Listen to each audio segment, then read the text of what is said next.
తల కిందులు తప్పస్ చేసిన కాకి అనేలాంటి বর্তমান সময়ে সাউথ ইন্ডিয়ান সিনেমা দর্শকের কাছে ব্যাপক জনপ্রিয় হয়ে উঠেছে, বিশেষ করে অ্যাকশন, রোমান্টিক ও কমেডির কারণে।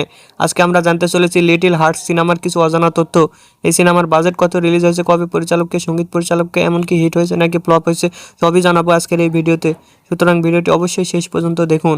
ఈ సదురాని పిల్ల హృదయాల మధ్య జరిగే సంఘర్షణే ఈ కథ।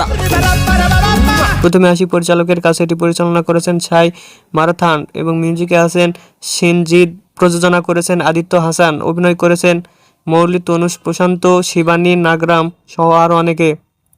এটি 5 সেপ্টেম্বর 2025 সালে তেলুগু ভাষায় মুক্তি পায়। এই সিনেমার বাজেট প্রায় 3 কোটির মতো। এটি বিশ্বব্যাপী আয় করেছে 40 কোটি। সেই সাথে সিনেমাটি ব্লকবাস্টার উপাধি পায়। এটি এখন দেখতে হলে অবশ্যই ওটিটি প্ল্যাটফর্ম নেটফ্লিক্সে দেখা যাবে। খুব সম্ভবত এই সিনেমার দ্বিতীয় পার্ট আসতে পারে। আপনাদের কি মনে হয় অবশ্যই কমেন্ট করে জানাবেন। আর ভিডিওটি ভালো লাগলে লাইক, শেয়ার, কমেন্ট এবং সাবস্ক্রাইব করতে ভুলবেন না। পরবর্তী ভিডিওর জন্য অপেক্ষা করুন।